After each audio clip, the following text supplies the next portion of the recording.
I am joined right now by Paul Wight. You know him from his work in the ring, on the mic, and you can see him on another new season of Fast and Furious Spy Racers.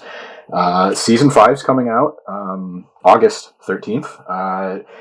This was a quick turnaround. We talked a few months ago. Season 4 was coming out. You made your debut as Palindrome.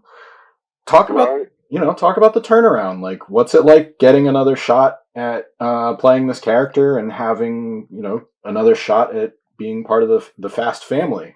It's pretty cool to be a part of that franchise. I mean, this is obviously this is a different extension of the franchise. This franchise is more kids and family oriented. So this the Spy Racers is kind of designed for the kids to kick back and enjoy that, and find some characters they can identify with, and the stories are a little bit more younger audience driven. So for me, I always love doing stuff like that and be a part of that. So it's really cool. They invited me back to do some more. So that's pretty flattering. If you get a call back, that means you did something right. I got a chance to watch some of this season before we got to chat today.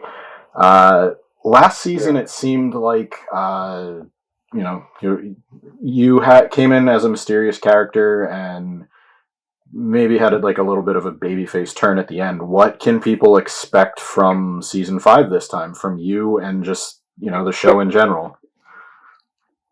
What? Me having a turn? No, never. I've never heard of that. About the turn. Never, not at all. Paul Wight having a turn? No, and it was great because this character actually got a chance to grow a lot. I mean, originally Palindrome was a very driven, very driven character, kind of one goal oriented, getting the bad guys, putting them back in jail. That's what he does. That's his name. That's Palindrome. To really expanding and finding a lot of, a lot of family environment, because, the Spy Racers, just like the main Fast and Furious franchise, is driven by family. And I think Palindrome found a lot in the kids in the Spy Racers world with, Tony Toretto and some of the other characters, and being a mentor for them. And also, he's kind of developing a little bit of a thing with Miss Nowhere too. So I think that's interesting for Palindrome, who's kind of very set in his ways on doing things, this character. But then and I think Miss Nowhere really drives him insane, because she really changes everything on the drop of a dime, and she's really smart and very good at what she does, obviously. So she really keeps Palindrome on his toes. And I think that's been a great character arc for the Palindrome character to become more dimensional, with being a mentor role, and then also having a little bit of a crush, I think, on Miss Nowhere. So it's been fun to explore that. The funnest part for me on this whole thing is speaking a lot of the Russian. The Russian's been a real interesting dive as an actor too, to experiment with different character portrayals. So I love doing the Russian voice on Spy Racers, because even in my own mind, it doesn't sound like me. You never sound like you sound like when you do a recording. Like, you hear your voice back and go, oh, that's what I sound like. Mm-hmm. But doing the Russian part, I was like, wow, that actually sounds really cool. Like, that's a cool sounding character. So it's kind of a flip within a flip. So it's been a lot of fun doing it. Yeah, I know we talked the last time. You said that was a really fun challenge to give yourself. You learned how to speak a certain way as a wrestler, and then you talked a little bit about having another challenge as commentary, but then learning another language and putting that all together. You said you were having a lot of fun with it. It also seems like, you're having a lot of fun with AEW. You're getting to do a lot of different stuff. Everybody can check you out every week on commentary on Dark. But, you're finally getting a chance to go out on the road. You've had a few weeks to do it now. I know you were back in Jacksonville this week, but you've already talked about the difference in AEW's roster, the general atmosphere working there. What's it like for you actually getting a chance to experience the live event atmosphere now? Because when you came in, it was Jacksonville, you had some closed set shows, and then gradually fans are coming in, but you're getting a chance to be in front of different markets again, which for some of these people might be a completely different audience than, you got to experience with WWE. For me, it's a different feeling altogether. I mean, WWE is this huge production. They've been doing it a long time. Everybody has their roles. Everybody has their gears, their cog in the wheel of where they fit. And it's this big machine that snowballs and makes things happen. The energy in AEW is completely different. There's people handling multiple roles. There's people in positions doing roles that you wouldn't think they would normally be doing. But with that comes an incredible amount of freedom. And it's, for me, for someone that's been around 4 decades, to see the talent, when we were doing the closed shows with the pandemic and trying to relate these characters and get these storylines over, and then sliding into now a live audience where you definitely know how your product's being received, are your messages getting across, or your characters getting across, or your storylines getting across. And to see the overwhelming reception we've had in Texas and Charlotte, and then even for homecoming for Jacksonville, and then, pretty soon we're coming to Pittsburgh, and we've got some shows coming up in Chicago that are already sold out. So to see that audience enthusiasm really gives justification to the energy that everyone is putting in at AEW. I like the fact that the characters in AEW are much more authentic. I've said that a lot. Yeah, there's a good philosophy to having a structured character, and this is the way we like it presented, and you stand here, and this is where you meet the hard camera, and you have a writer that writes out 2 paragraphs of the storyline that they would like you to say. Yes, that works. We've seen it work for years. But then to get to the real grassroots of it, the real nuts and bolts of talent becoming talent and being invested in who they are and giving an authentic performance with, here's an idea, this is where we'd like to go, please relay that message. And then you go out as a talent and you speak from the heart. You're going to make mistakes. Sure, everything, when things aren't planned out A, B, C, D, F, and G, sure, there's going to be mistakes. But at the same time, there's a better comprehension of who you are as a character. And I think the AEW fans really resonate with that authenticity a lot more than they do in other products. So to see AEW continue to grow and to be a part of it, and I know myself personally, I've been working with Tony Khan and talking with Cody and stuff like that. We've got some stuff lined up for me too to start putting on some boots here pretty soon and start wrestling again too. So I'm looking forward to getting a little bit of that AEW audience energy. And the main thing is just the freedom, Bill. I mean, I'm doing Spy Racer stuff now. I've got a bunch of other projects in the fire I'm working on this year. So I'm able to do my AEW commitment, then also, because of my own brand, I'm my own Paul Wight brand, now I can continue to develop relationships with other brands outside of wrestling to help promote myself and do more things I'm interested with, voiceover work and more acting and performing and stuff like that. So it's really, after 4 decades of basically being a gear and the cog in the machine to having a lot of freedom, it's a wonderful feeling. I don't know how else to explain it. I get to take all the years of training that I've gotten and all the experience I have, and now I can apply it totally in a way that's fun for me to do, if that makes any sense. Yeah, absolutely. And you did just mention it, getting a chance to go to Chicago, and not too many wrestlers have had the chance to wrestle in the United Center, but you're one of them. I looked this up. Your last match in the United Center was for WCW, and the Rosemont Horizon, the Allstate Arena, has been home to a lot of memorable events since then. But do you have any specific memories that come to mind about that building? Any advice about talent getting a chance to work in a new building like that? Because people speak so highly about working in Chicago and how the fans are and different buildings giving off a different atmosphere. What's it mean for AEW to get a shot at the United Center, like Chicago proper? Well, I mean, this is an incredible opportunity for AEW as a company, but it's an incredible opportunity for these talent. I mean, I think this show sold out at the United Center. I think it sold out in under 5 minutes, which is pretty friggin' incredible no matter what brand or platform you're running on. Having experiences I have from wrestling all over the world, Every area, every city, almost every place you wrestle, there are going to be things that are different. You know, fans are different in New York than they are in Atlanta, than they are in LA, than they are in Chicago. So that being said, the only thing you can do is have a real understanding of what your storyline is that you're putting together for your match, who your character is, and understand that when you perform in front of these passionate crowds like this, they're going to bring out a part of your performance that you're not even aware of yet. You're going to feel that anticipation, you know, when your music's playing before you walk down the ramp. When you pull into the arena and the fans are backstage, there's an energy and a hypeness that comes with working in these big cities, in these legendary cities like Chicago and New York and LA and stuff like that.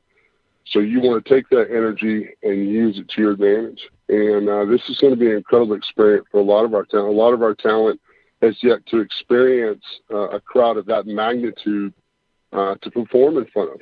And those are the kind of experiences that you take as a talent. And there's not one single instance that's ever going to really stand out, I don't think.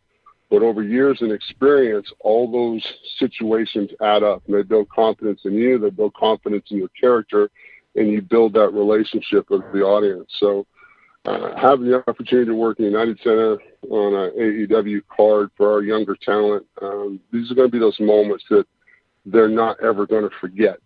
There's going to be shows that you're going to have that will inspire you to work harder, that will inspire you to dig a little bit deeper in your character, dig a little bit deeper in your match psychology.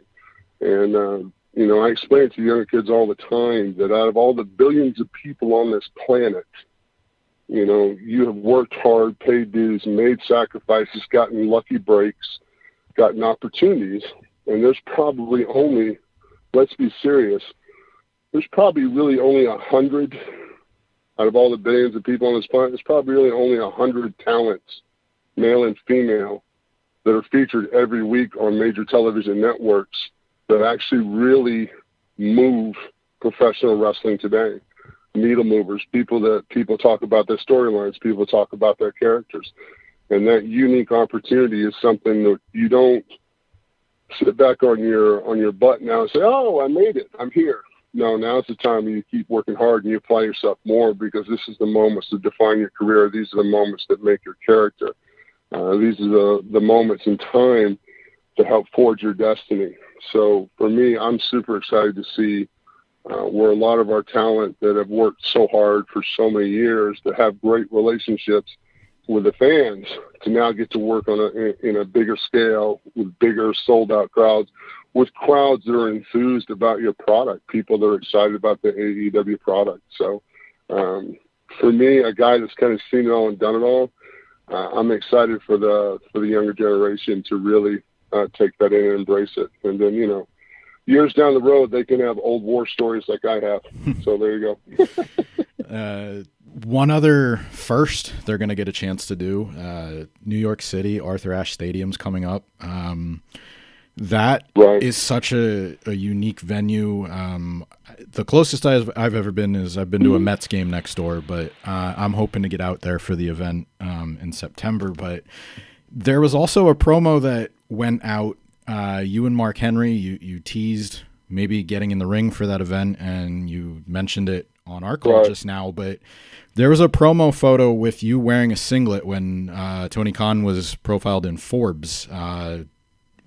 How's that itch to get back in the ring? Because it seems like we talk about it more and more and more. So the itch is definitely there, Bill. One of the things that Tony Khan and I talked about was me really taking my years of experience, over 4 decades of competing all over the world with some of the biggest stars that this has ever seen. And how do I apply that in the AEW environment? How do I introduce myself to the AEW environment? Because I'm basically, even though I've been around a long time, I'm also the new kid in town. And my thing wasn't to come in right away and start taking up TV time away from younger talent that really needs this time right now. Sure, come in and help sure come in and create some storylines for our fans to enjoy, but also be the most positive impact that I could make for AEW. And I wanted to compete, and that was one of the reasons for making a change from WWE to AEW is I still wanted to be able to compete. And with me starting out in the commentary role, it really gave me a chance to really study our AEW product, study our AEW talent, to become familiar with them. So when I do start putting on my boots real soon, I already kind of have an idea of all the talent that I'm working with and what they're trying, the goals that they're trying to achieve individually. And then I can hopefully take some of my experience and some of my presence and help build on that. And I think it's been a great opportunity to do the commentary because it's something I've always been interested in doing. It's definitely where I see my career going down the road full time is doing commentary. But right now I still have the ability and the desire to get in the ring and work with some of the younger talents and have some fun. Just some stuff on timing and presence and just things that you pick up over time that the easiest way to pass it along is to pass it along in the ring under real Showtime conditions.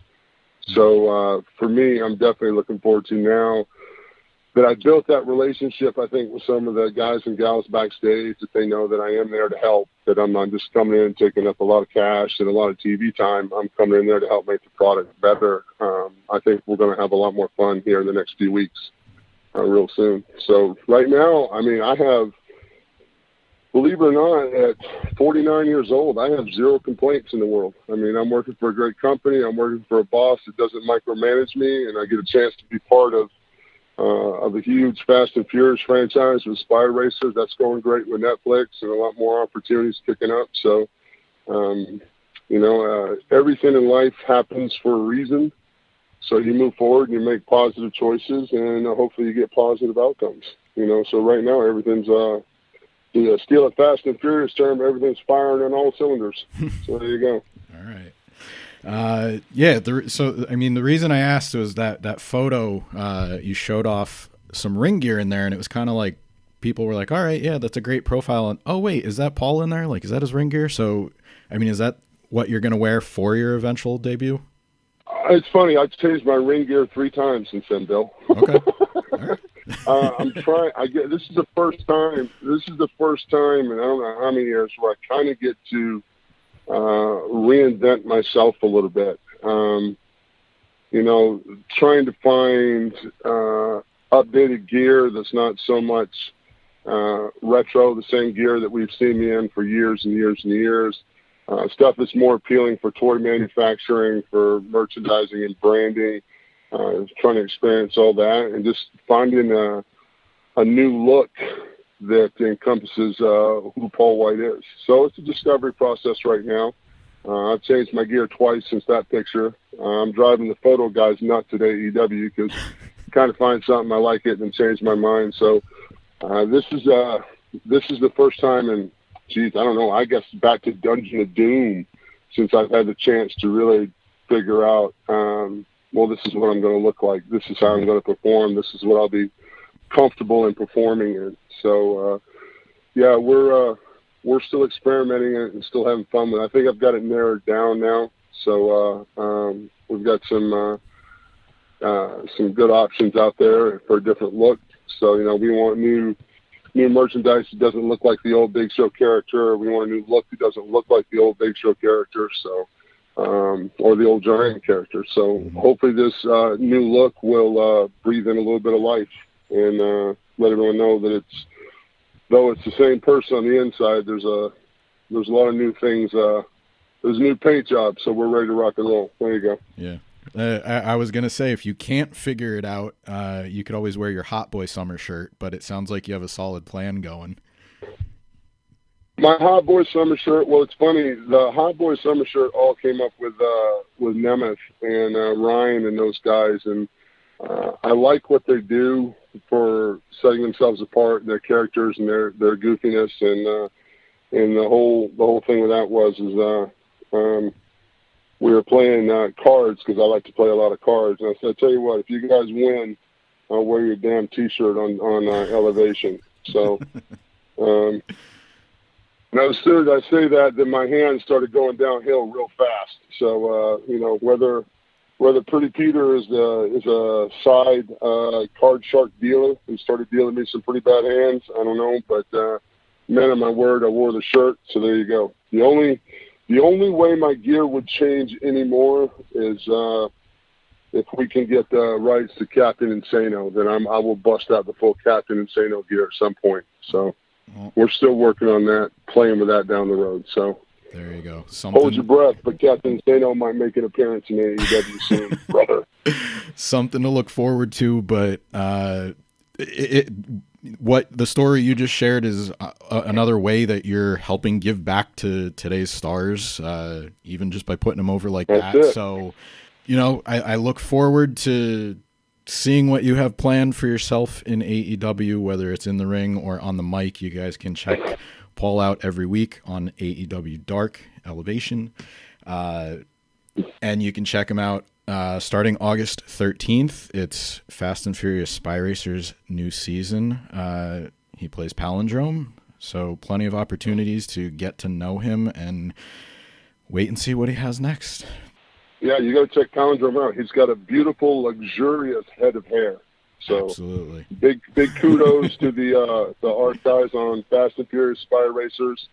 I was teasing him. I said, hey, this Palindrome guy should have some really luxurious hair.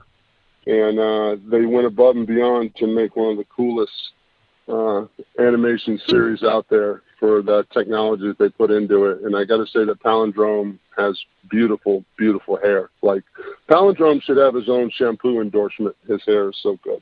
So, just saying. Personal opinion. There you go. Maybe the next time, when season 6 rolls around, we might have a merchandise deal to talk about. So there you go. That's it. Palindrome might have to do a small plug for shampoo there. That'd be good.